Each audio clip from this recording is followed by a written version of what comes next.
we're back for another week. I managed to track down a set of stock suspension links, but it turns out the guy I got these from had an 05 KLR650 with the blown engine. Let's take a look. I went to this guy just to get my suspension links, but when I saw what he had, I couldn't help but make him an offer.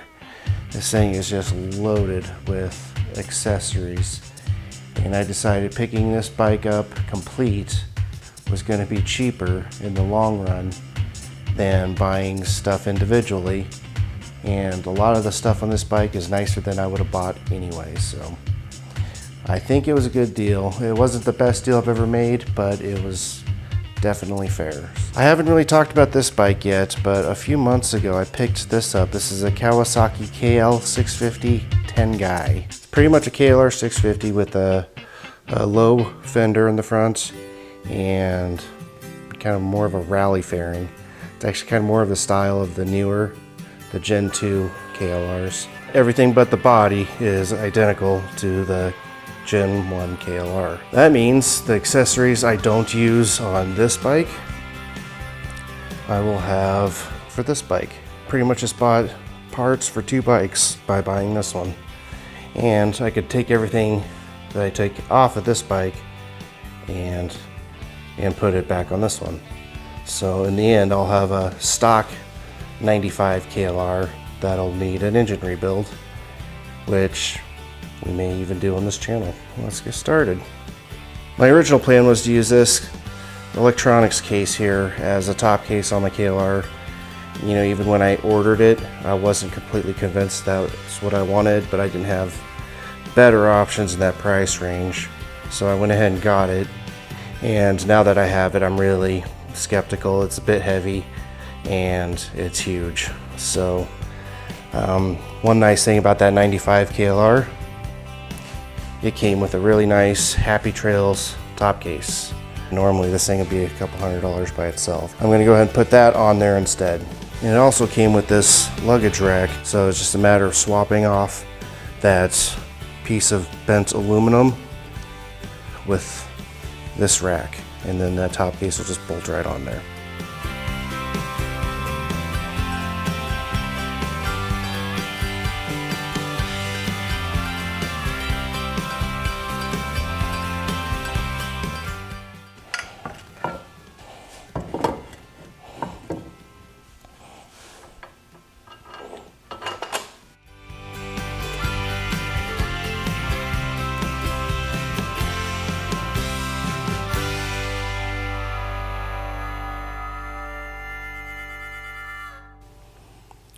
So what I did here, it was just too complicated to film inside the box and under the box.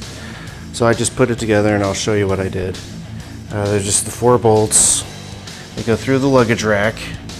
So those pass through this piece of flat stock here with nylock nuts on the ends of them. And those go right underneath this luggage rack. And they also hook over the front of that bar on the luggage rack.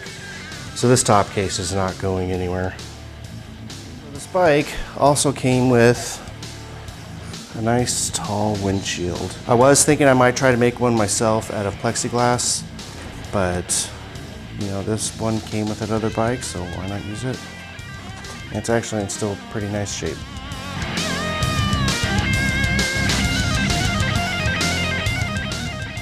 This taller windshield, we have to take out these side screws too.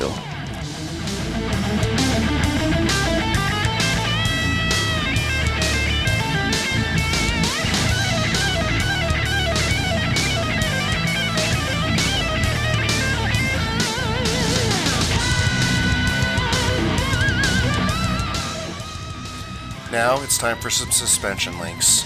I used the bottle jack from my truck to manipulate the swing arm position to unload these suspension links, and the bolts just slide right out at that point.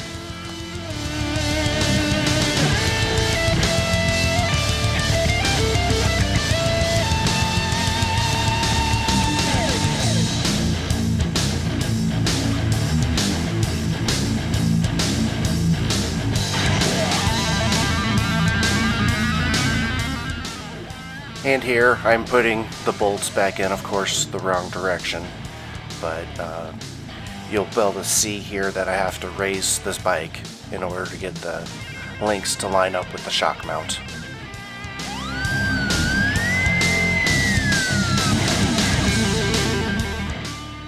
With the front wheel in the clamp, it's easy to manipulate the height of the bike with the bottom jack.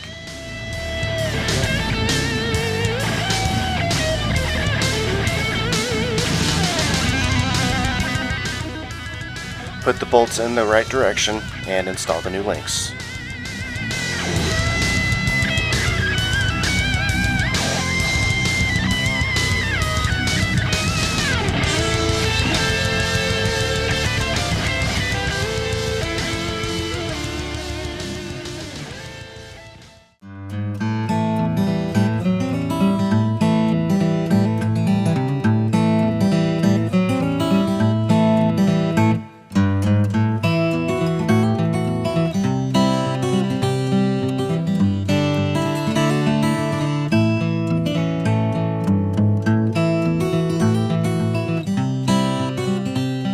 It's time to raise the front suspension. First of all, lift the bike and unload the front suspension and loosen all of the pinch bolts on the triple clamps. This procedure would be a lot easier on the floor without a wheel in the clamp. The fork tubes would just slide right through. But here I had to use a block of wood and a mallet to tap the bottom tree to get the tubes to slide back through.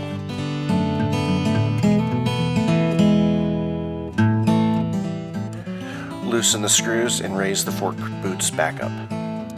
The center stand mounts to the foot peg mounting bolts.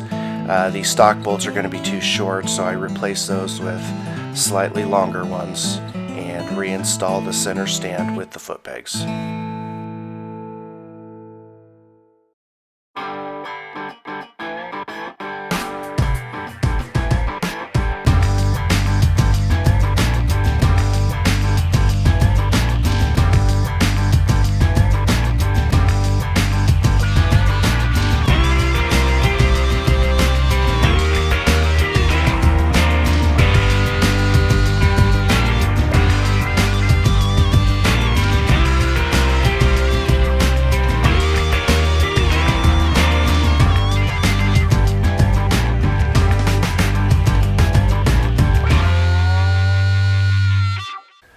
So there we have it.